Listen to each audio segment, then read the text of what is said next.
میگی وقت بعضی میپاشن چی میگن کرون؟ میگه نه، اول میگه به نام خدا بخشنده مهربان. خب میگه اولی میگه نخو ایسی چرنده، ایسی پرنده، ایسی خزنده، ای هم سیب حسابان برزگر، ای هم انشالله عیصد اسی برزگر میرزی اگه خدا بخواه. برزگر که همون کشاورز نه، بله برزگر همون کشاورز، همون کشاورز که در نظر داری برزگر. یعنی هر موقع خواستن کش کنه اول یه جوری میگفتن. اول به نام خدا میگفتن. بله، خدای به امید تو میریزی، نه به امید خلق روزگار.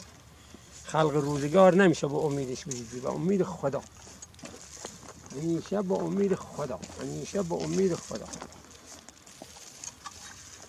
میریزیم، به امید خدا. برکت مرتضی علی هم توش باشه، قرائت کنه به یاری امام زمان.